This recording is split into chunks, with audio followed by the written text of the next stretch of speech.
When I look at Instagram, I'm seeing lots of cute animal videos, videos of people snowboarding and ocean things that I really enjoy looking at and bring me happiness. It's actually a tool to communicate with your friends by group chats, direct messages.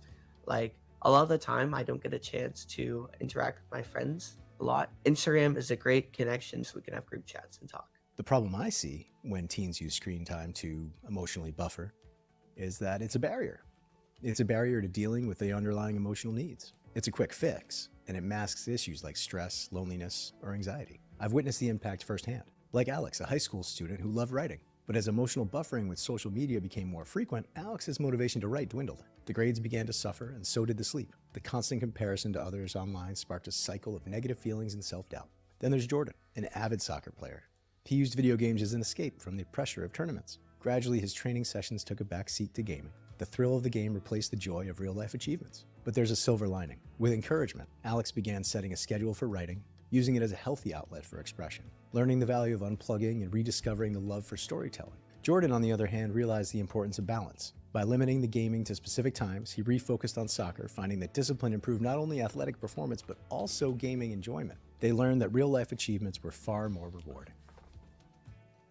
Something that helps me finish all my goals and reach everything I want is having visual reminders and listening to music that I really enjoy. I use music whenever I'm doing my calculus homework to help drown out all the random little noises, to help you really focus in, can get all those tests done a lot faster while making it more enjoyable. There are some great techniques you can use to stay motivated, like the technique Katie just shared with us, but sometimes screen time can impact your motivation in a big way.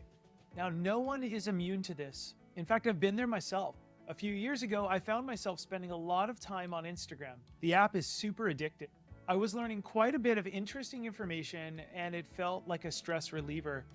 I felt like I was still in control, so even though I knew I was probably spending too much time on my phone, I didn't see the real problem with it. Now, during the same time, I realized I wasn't being as productive at work. I couldn't figure out what was going on, and I finally realized that the amount of time I was spending on screens was having a direct impact on the motivation I had during the rest of the day. I started using a screen time management app that we'll share with you in a few minutes, and almost immediately I found that my motivation improved. Some screen time struggles I have is screen time becoming a distraction from like chores in life. As an example, sometimes if I'm watching TV, I would go play games and then I would get distracted by the games because games are interactive and TV is just a show. So sometimes I would stay on gaming longer than I have TV time. I have a hard time of putting the screen down because I fear of missing out on a post or a comment. It's like addicting and it consumes your brain. This teen found that too much screen time had a negative impact, so she started a movement. Emma downloaded the Instagram app when she was 12 years old and quickly became addicted to the app. She realized that social media networks want you to become addicted, so you spend more time on the app. To counteract the negative impact she found in her own life, she started the log off movement to help teens find more balance online. I think what individuals need to do is once a month do a 5-minute power scroll. And what I mean by that is every month what I'll do is I'll go through my Instagram and I will scroll for 5 minutes. And I will ask myself with each image, how does this make me feel? Why am I following this account? And do I want to keep following them? Am I actually benefiting from this content? That results in a lot of unfollowed accounts. It results in a clearer image for me of why I go online that guides my usage for that entire month. Here's our favorite tools to reduce screen time. First of all, Opal. Opal blocks distracting websites and apps so you can focus. Here's one that I use. It's called ClearSpace. Now, ClearSpace is free for you to use to manage one app. And you can add more with the paid version. I do that, I pay for it, and it helps me manage all of my apps, so I limit my screen time carefully. The ClearSpace app makes Instagram fun and fulfilling while keeping it from making us less focused. It makes it easy for me to relax on Instagram or any other app and not lose track of time. Now, I was able to reduce my screen time from about 30 minutes a day down to 14 minutes a day just by using this app. I don't get paid by them, but I do pay for it, and it's helped me a lot. Freedom is another app, and it helps you plan screen time schedules or set up limits for your current screen time session. There's another one called Off the Grid. It helps you lock your phone down to take a break. You'll be charged $1 or more, or you have to watch a video ad to access your phone before your set time is over. In addition, there's something called Self-Control. This is an app. We should also have it, right? This app lets you block your own access to distracting websites. I don't know if you've ever felt that way, but I sure have. You set a time period and won't be able to access them until the timer expires, even if you restart your computer and delete the app. And last, there's an app called Forest. The Forest app has you plant a tree that slowly gets bigger the longer you stay away from distracting apps.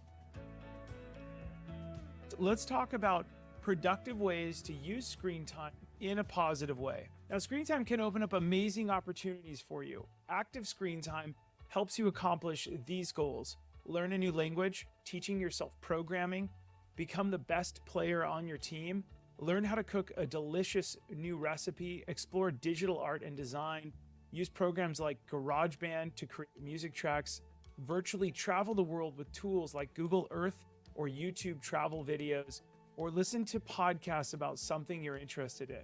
Some ways that I see my friends using Instagram in a positive way are by tailoring their following page that's full of inspiring things and things that make them happy, or by sharing their own videos and pictures to our friends and seeing other friends' videos and keeping up to date on each other's lives. I've learned a lot about culture and travel through TikTok.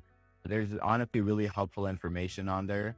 There's a lot of cons to it, but there's also a lot of pros to it. And honestly, it's almost like a community thing for people our age. I kind of wish parents knew like the social impact it has had on people our age.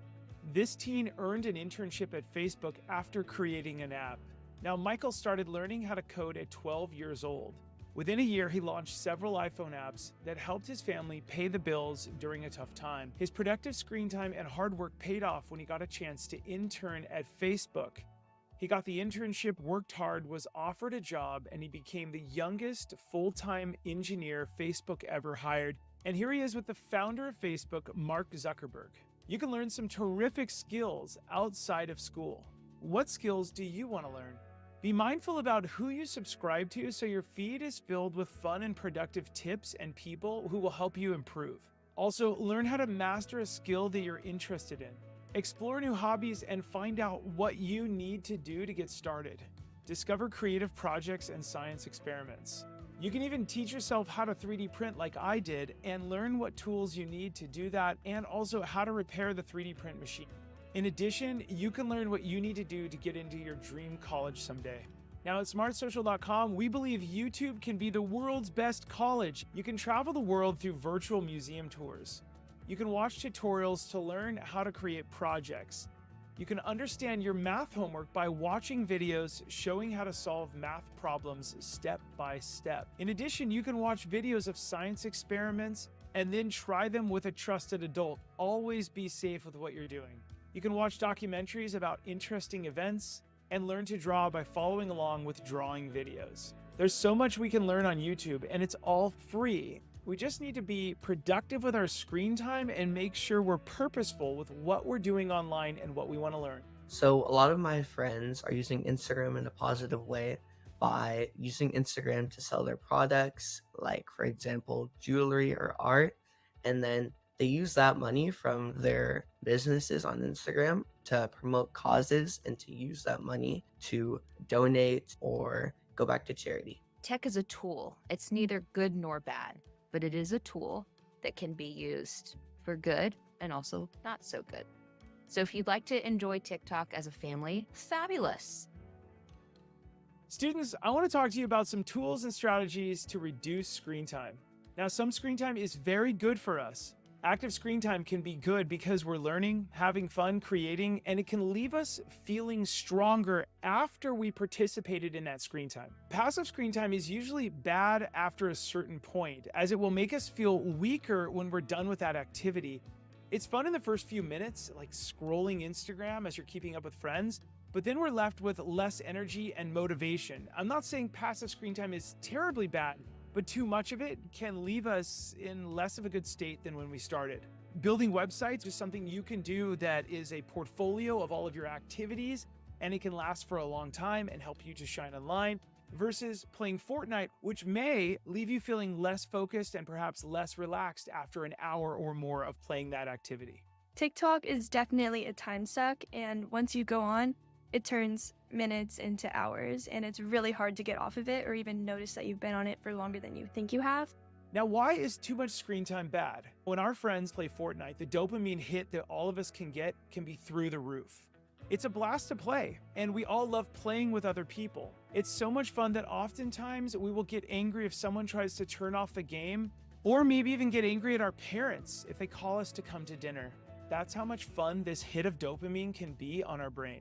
Now, knowing when to say no to the dopamine hit is a really difficult process for some. Maybe you have a friend who's addicted to their phone, their video games, or Fortnite. What happens when we spend too much time on our screens?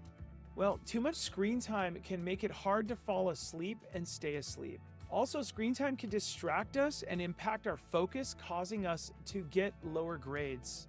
It can make us less social because filling too much of our day with screens can take away from time with friends and family members. It can also lead to poor health. Replacing physical activity with screen time can decrease our overall health and cause weight problems.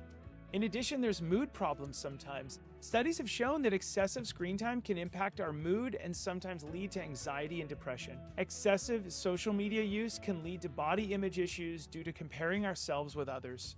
How much time are you spending on screens? Well, many teens aged 15 to 18 spend an average of 7.5 hours a day on screens, according to the CDC. That's 52.5 hours a week. That's 2,496 hours per year. What can you accomplish in 2,496 hours per year? Well, you have to decide what you want to be an expert on, and experts say it only takes 10,000 hours of practice to become an expert at something. What do you want to be an expert at? It could be programming, graphic design, writing, music, video game design, and there's about 100 other things that you can be very good at that can lead to an amazing career. But mastering a skill doesn't necessarily take a lifetime or 10,000 hours. Take a look at this. Playing piano is 1,000 to 3,000 hours. You can become very good at the piano with that. Learning to code is 100 to 1,500 hours. Baseball proficiency could be 1,000 to 2,500 hours. That's 1 year of replacing social media. Now, we understand you're not going to replace all of it, but successful debating, 1,000 to 2,000 hours. Mastering a new language could be 600 to 1,500 hours. What if you replaced just 1 hour of passive screen time per day and worked on learning a new skill? 1 hour a day would turn into 365 hours a year. That can help you master a new skill in just a few months. Junior year, when I was studying for AP exams, I started following content creators that created videos to give you tips for those exams. So that's like the plus side of social media. I actually found that those videos are really helpful, and there were times when I would be taking an exam and I was able to refer to a TikTok video like in my head or remember what a TikTok video said. How can you prevent screen time from stealing your joy? Well, first it starts with reducing a little bit of screen time. When we use tools and strategies to reduce negative screen time and limit the activities that might drain us, we then get a time to make screen time more productive.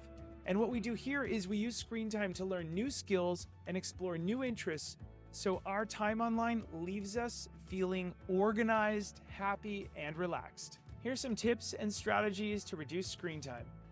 First, you can set a timer, and it can be a physical one like an egg timer that your parents might have. You can also schedule blocks of time for passive screen time and avoid screen time outside of those hours. Ask a friend or family member to help keep you accountable. Use reminders in your apps and devices to tell you when it's time to log off. And you can use screen time apps to help you reach your screen time goals. Having other software facilitate that will be incredibly helpful to start. So I always say Stanford Habit Lab is a great place to start. Stanford Habit Lab is an extension that provides data to you so you can indicate which apps you want to spend less time on. It will provide randomized levels of friction, so interventions between you and technology. Some apps can make screen time more productive. For example, if you want to learn how to play the piano, you could use apps like Simply Piano or Musician.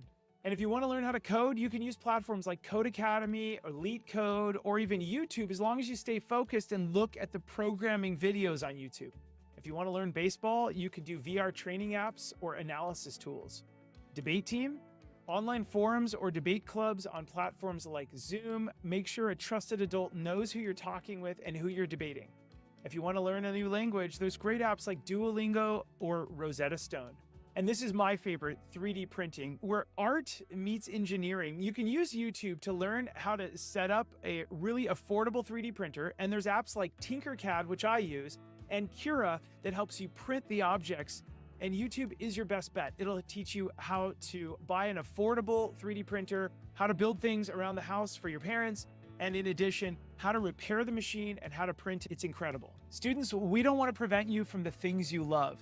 However, if you find that you're struggling with motivation in the real world, it may be worth looking at the ways that your screen time may be impacting your whole life, not just what you're doing online. Do you wish your family was on the same page about screen time? Maybe having less arguments or better time together? We highly suggest a media agreement or a cell phone agreement. There's lots of different names for the same thing. We have an incredible one for you, and we recommend you sit down with your kids as a family to go over all the aspects so that you're on the same page. Parents, if you've ever thought, hey everyone, we're gonna pause here just real quick because I got some really cool stuff to show you. We're actually gonna dive on into the screen. So I wanna show you just real quick how to find a media agreement. So check this out. We're on smartsocial.com. You're a member. We're gonna go up to the top and type in the search box. We're gonna type in agreement, and what you're about to learn about is available here. Social media agreement template for your family, safeguard your students' future. This is going to reduce a lot of arguments. This is going to make you sleep a little bit better at night. It'll show you what you might not know that you don't know, and you can do this right here. So I'm going to actually give this to everybody here in the chat box and make sure that everybody has this. It's incredible. We have you can access the full one, which is several pages, or you can access the condensed one page. Everybody's like, I don't have enough time. I promise you, if you go through the full one, it'll save you hours and hours of time, right? And then we have a Spanish version as well, which is pretty amazing, and so on. And there's lots of videos. So I'm going to give this to everybody. This is the media agreement. And for everybody also joining us on YouTube and everywhere else, we'll go ahead and give that to you as well, so you're all set. All right, everyone. So what we're going to do is jump back into the program, but I do want you to know that is in the chats. Let's dive back on into this. This is Beth, who will walk you through what the media agreement looks like. your kids are spending too much time on screens, or you don't know what they are doing when they're just staring at their phone or their tablet for so long each day, a family media agreement might be a great place to start a family dialogue. It's never too late or too early to start an agreement, and we want to help students and parents work together to teach each other about what's fun and dangerous about technology and to set the expectations for your family. When parents talk to their kid and about screen time as well, it just builds a better bond and connection between the child and the mom or the dad or any guardian that they have, because it just allows them to come to their parents more and know that they are open to talk to them and not so shut out from their parents. I got my first cell phone at the age of 11, I think. I'm 13. I think for me, I think 11 was at the right age because I had to walk home from school. So I kind of used my phone as a safety hazard. So first off, we don't hand students the key to our cars without first teaching them to drive, right? And at Smart Social, we call our kids students because they're all students of life. Now, giving someone unsupervised access to the internet, be it on a phone, a tablet, even a video game, or a school Chromebook, without establishing the ground rules and setting boundaries could be just as dangerous as just handing the teenager the keys to the car their very first time. For me, there were a lot more restriction when I was 12 compared to now. So my screen time was a lot more limited. After school, I had to hand over my phone first thing, and that was the end of that. But slowly, as you mature, you realize why your parents do this, and then you understand, and those restrictions slowly start to get taken away. There's so much good that our kids can gain from positive screen time, but we also know that technology can pose a real danger to a student's physical and mental well-being if we don't put some boundaries in place. Now, our goal is to help you feel more comfortable working together as a family while you help your kids learn the importance of making good choices online. The first time I got my phone, I was 11, and I think it was too early because I wasn't responsible enough. I always lost it. I couldn't keep track of where I left it. And my advice to parents is before you give them a phone, maybe a year before, you give them something to check if they're responsible enough for a phone. Like maybe something like a walkie-talkie or something expensive to make sure they're responsible enough. Research studies show that excessive screen time and social media use can lead to sleep issues, tech addiction, distracted driving, some social anxiety, depression, and maybe even thoughts of suicide, lack of motivation for offline activities, and a risk of contact with online predators. We recognize that a family social media or screen time agreement won't solve all of the problems that we've discussed, but having one in place and keeping the lines of communications open with your kids can be a step towards minimizing screen time and social media issues. I talk to my friends and they think that parents should put restrictions on kids' phone because certain things online can be a bad influence on them and it can be inappropriate. One of our family rules is that you cannot get a phone until you are a teenager. As a teenager, because you can create accounts on social media, Snapchat, Twitter, YouTube. You can create accounts on anything because you're in middle school. A family media agreement is essentially a contract between students and parents regarding all issues of technology use. It has to start from a dialogue between parents and students so everyone is being heard and everyone works to understand the reasons for the expectations and why we want to use our devices. I wish my mom knew that there's actually good stuff on there too. There's funny videos. It's actually a tool to communicate with your friends by group chats, direct messages. Like a lot of the time, I don't get a chance to interact with my friends a lot because they have different devices, let's say Samsung or Apple. So Instagram is a great connection between the two so we can have group chats and talk. I wish parents knew that it fosters communities amazingly. It's not just about posting, commenting, and liking. There's stories, there's messages, there's all these other parts that make it really good in order to foster a community. So here are our 5 keys to creating a family social media agreement. Number 1 is we recommend printing at least 2 copies of the Google Doc that we have linked on our page. Then both parents and students can review the suggested points and write in their thoughts before they come together for the discussion. You can talk about what you think is appropriate and come to an actual agreement. Step number 2 is to plan to talk about all the devices in the house, not just your cell phones. Don't forget about those video game consoles, computers, tablets, even TVs or movies. We recommend that everyone starts with a screen time agreement first, then builds on additional agreements specific to the device you use. Tip number 3 is to take a break from the dialogue as anyone in your conversation starts to feel discouraged, upset, or confused. Remember, we don't jump in that car and know exactly how to make right turns and left turns and parallel park and all the rules of the road our first time behind that wheel. The more we practice good dialogue and discussion as a family, the easier this will get. Tip number 4 is that students should have a say in both the expectations and the consequences that are listed in your agreement. Part of setting the consequences is knowing that their misbehaviors are learning opportunities, but also that they must live with the outcomes that they create. Tip number 5 is to consider that the more we work together, we all learn how to make better choices on technology, and maybe even the more privileges we can earn because we're building that responsibility and we're ready for more. I got my first phone when I was 12, so during 6th grade. And I think this is a great time to get your first phone because 6th grade is considered a transition period. And it's really when you start to mature as a person.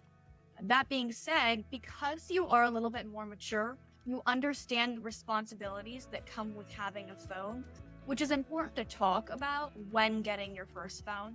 I think that teens get a bad rap sometimes. You know, there's stereotypes around them being negative and that all of their activity on social media is about them finding these dark places or these risky things. And not that those can't happen, but But I'm watching some teenagers really use it for some beautiful ways of uplifting themselves and each other. We're here to help guide students just like yours to make the right choices and hopefully help them minimize dangers online. You can find our free social media agreement templates and cell phone safety templates on smartsocial.com. Thank you so much for joining us today and for supporting the work that the Smart Social team does to keep students safe on social media so they can someday shine online. As the title of my book says, remember to keep it light, bright, and polite online because your kids are watching. We'll see you all on the next video and at the next live event. Have a great rest of the day. Hello, everyone. Okay, we're back. This is Josh Oakes, and I wanna bring up something. I want to bring up a couple different things. We talked a little bit about the digital media agreement. So before we do this, I do want to walk you through real quick what that looks like. Let's actually go into incognito mode. And if you haven't already done this, you know that you're a member. And so let's actually go ahead and put this person down as a district leader here real quick. District staff, perfect. Update. All right, so let's go ahead and do this. Let's go over to your resources here, and you can see all of our different events, which is exciting, and then family and classroom viewing. So you can watch this, a replay of this at any time by going into Smart Social. We have the best team, the best thing. And you can then watch the negative effects of video apps. We have all of these. The team has done a great job of putting them together in different modules. So you'll see this one here soon as well. But you've got the purple modules are for kids. The green ones are for parents. And then we've got them in English and Espanol, Mandarin, and so on. It's pretty powerful. So thank you everybody for coming to this event tonight. I'm so excited to have you. And we have a lot of resources here. We've even got a sharing center where you can share stuff with people, all kinds of different stuff. There's about 400 of these that you can search for, whether it's Instagram, TikTok, Snapchat, all kinds of AI for student success, avoiding strangers. Thank you everybody for coming here tonight. A lot of great things going on, and so much. Allah, thank you so much. Thanks for your kind words. Really appreciate it in that chat box. Thanks for everybody watching us on Instagram. And also, I just had somebody in the DMs go, where's the recording? Those of you that signed up for this got the replay. Thanks so much. Let your school district know, please, that you were a part of this. Let your school district know so that they know that you watched it and so on. Hey, thanks everyone. You have a great rest of the day, a great evening, and I appreciate all your help. I got a little shout out. Thank you all. And we'll see all of you very soon. Thanks to everybody on Facebook, LinkedIn, Instagram, and everywhere else for supporting us as we keep kids safe on social media so they can someday shine online. All right, everyone. We'll see you soon. This is Josh Oakes live from Los Angeles, California. You have a great rest of the evening. Reply to any of the emails that you get from us, and they'll go to me and my team. But I look forward to seeing you soon. Have a great day, everyone. Live from Los Angeles. Take care and have a great night.